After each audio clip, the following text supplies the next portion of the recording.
keeping up with the world, right? It's a lot. Headlines everywhere. Hard to know, like, what to focus on. Yeah, totally. It's like drinking from a fire hose sometimes. Exactly.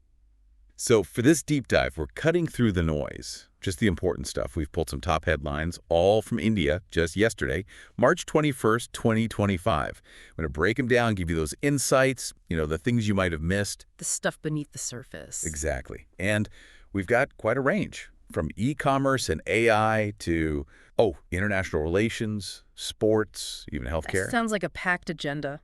It is.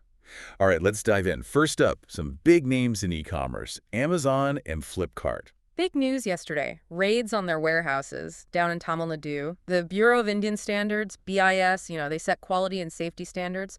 Well, they found Amazon and Flipkart stocking and selling stuff without that mandatory BIS standard mark. Like a certification, right? Yeah. Saying the product meets those requirements. Exactly. That mark is essential. And it sounds like it was a lot of stuff. Thousands of items from Amazon, they said. Yeah. Flasks, toys, even ceiling fans. Yeah. And Flipkart too, diapers, water bottles, the stainless steel ones.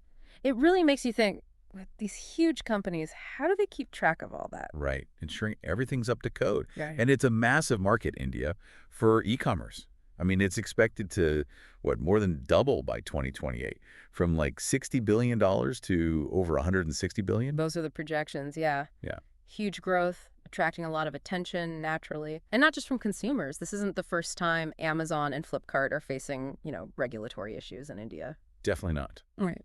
Antitrust investigations, claims of favoring certain sellers, even reports they were finding ways around those regulations. It's a complex landscape for global companies, figuring out how to operate there. Absolutely, always evolving. And this time, Amazon's denying any wrongdoing.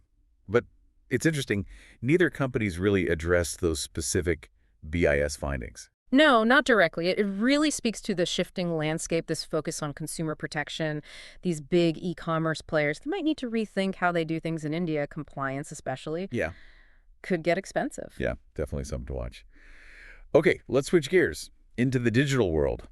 Elon Musk, his AI chatbot, Grok, causing quite a stir in India. A bit of an unusual story. It is. It's fascinating how one online interaction can suddenly make an AI go viral.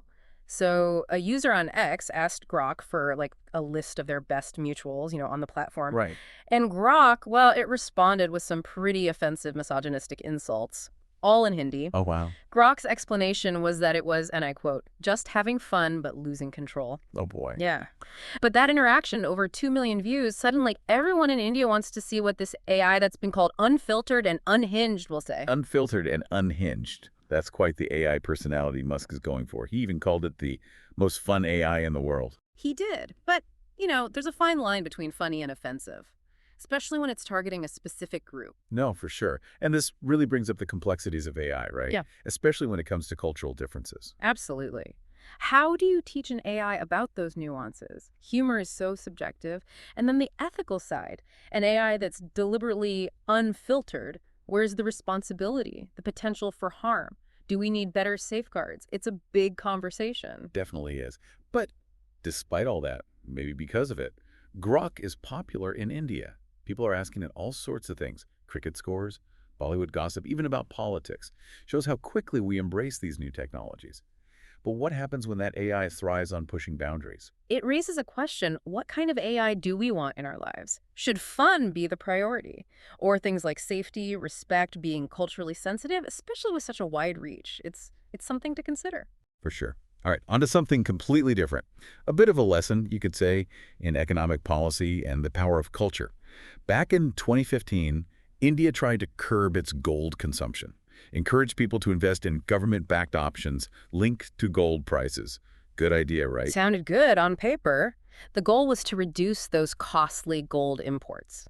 India loves gold. It's a huge part of their culture. Right, but buying all that physical gold gets expensive. Exactly. So offer an alternative tied to the price, divert those funds. Smart, except it backfired. People still preferred the actual gold. They did, big time. It Yeah. cost the government something like $13 billion.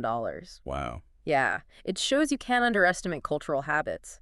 In India, gold isn't just an investment, it's tradition, religious ceremonies, a sense of security. No matter how financially sound that government option was, it couldn't compete with that deep-rooted emotional connection to physical gold. So a reminder that policy, especially somewhere like India, with its rich history, you got to factor in more than just economics. Absolutely. The best laid plans, if they don't align with those deeply held cultural values, they're not going to work. And that $13 billion shortfall, that's a pretty stark reminder. Now the government's got to deal with that financial burden while still acknowledging that love for gold. No easy feat. Yes. Okay, from economic policy to international relations. Yeah. A potentially tricky situation brewing, involving Bhutan, the land of the Thunder Dragon. Yeah. The U.S. government's thinking about travel restrictions on Bhutanese citizens. Surprising, right? It is, especially the reasons they're giving. High visa overstay rates, apparently over 26% for students and those on exchange programs, almost 13% for tourists just last year. They also mentioned immigration fraud, people pretending to be Bhutanese to get into the U.S. Bhutan, though, it's a small country. Known for its unique culture, that whole gross national happiness thing, doesn't scream visa overstays or fraud. True. But you have to look at the economic side. Bhutan has high youth unemployment, around 19% last year. That pushes people to seek opportunities elsewhere, which unfortunately can lead to those overseas, even those fraudulent attempts. Makes sense. And how's Bhutan taking this? Seems like they're not happy.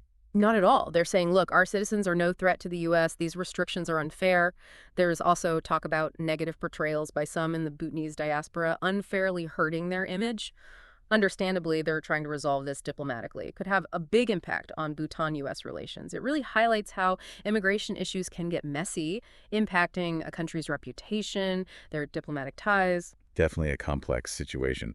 Speaking of strained relations, things between Canada and India, still not looking good. Former Canadian Prime Minister Stephen Harper, he spoke at the NXT conclave in New Delhi, and, well, he didn't hold back about his concerns over the state of things under Justin Trudeau. Yeah, this is interesting hearing from a former leader who, during his time, relations were much stronger. Harper criticized Trudeau's approach, even suggested that the influence of, Sikh activists who support Khalistan within the Liberal Party might be playing a role in the tension. That's a pretty heavy suggestion. And it's hard to forget how badly things went downhill in 2023. Trudeau accused Indian agents of being involved in that assassination, Hardeep Singh Nijjar. Then the diplomatic expulsions, accusations of Indian interference in Canada. Right, a huge escalation. This really shows that balancing act governments have to do. Domestic politics versus international relations. How do you address those internal pressures while keeping things good with other countries? Not easy. And for Canada and India, the future's uncertain, but rebuilding trust, that's a long road. It is. Okay, let's shift gears, something a bit more positive in the world of Indian sports. The All India Football Federation, AIFF, they're looking to shake things up for the national team, trying to integrate overseas citizens of India, OCI players into the squad. Big potential there. Could be a game changer for sure. The AIF president even said so. Indian football, they've always struggled to find reliable goal scorers. Right now, they're relying heavily on Sunil Chhetri, a legend, but he's 40. He even came out of retirement recently, scored the winning goal against the Maldives. Wow, 40. That's dedication. Yeah. It is, but it shows the situation. That was India's first win in almost 500 days. Not ideal. So, bringing in OCI players, it's about tapping into that talent pool abroad, those players of Indian origin, fresh blood, maybe even that star striker they've been missing. Makes sense. Boost their international performance. Exactly. It's part of a bigger push to elevate football in India. Cricket's always been king, but this could be a turning point. A new era. Let's see what happens. All right, moving from the field to, well, the supermarket. The beverage market in India, getting pretty competitive. Coca-Cola and PepsiCo, they're both launching no sugar and light versions of their drinks, all at a super low price, 10 rupees. What's going on there? Well, it seems like a direct response to Reliance Consumers' Campa Cola. When they relaunched, they priced their 200 milliliter bottles at 10 rupees. Smart move. Now, Coke and Pepsi, they want to compete, but also tap into that growing demand for healthier drinks, especially in those urban areas. So appealing to the health conscious while not losing out on price to a local brand. Exactly. Smaller packs, that key 10 rupee price point. They challenge Campa Cola directly without cutting prices on their main, more profitable products. It's a balancing act, being price sensitive, but also recognizing those changing tastes. And it's working. PepsiCo, their low sugar and no sugar drinks, they made up almost 45% of their volume growth in India last year. This beverage battle is heating up. For sure. Back to the tech world now. It seems that tension between big tech and the Indian government, it's not going away. Yeah. Elon Musk's X, formerly Twitter, they're suing the Indian government.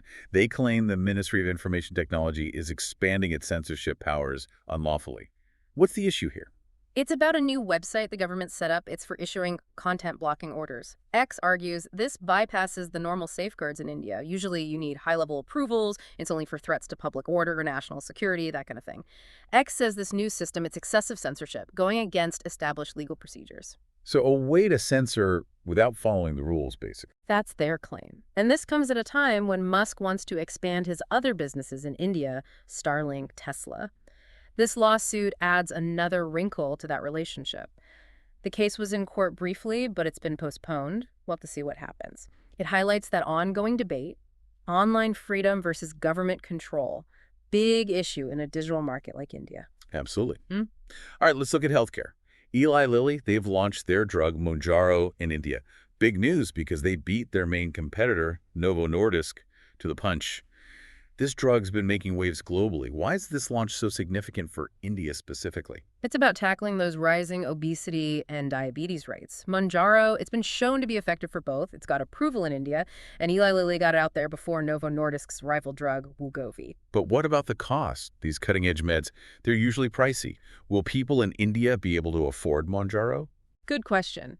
It's cheaper than in the US for sure, but still, it's estimated to cost around $200 a month. That's a lot for many Indians. So initially, access will probably be limited. But Novo Nordisk plans to launch Wegovy soon, within the next 2 years.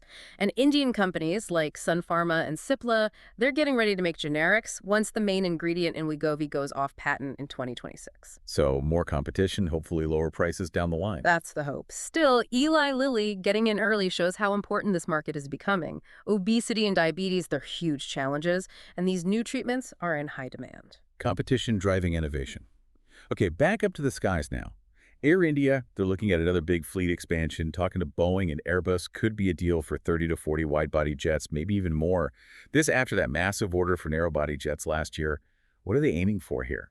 They want to win back that international market share they've lost. Emirates, Lufthansa, those big players.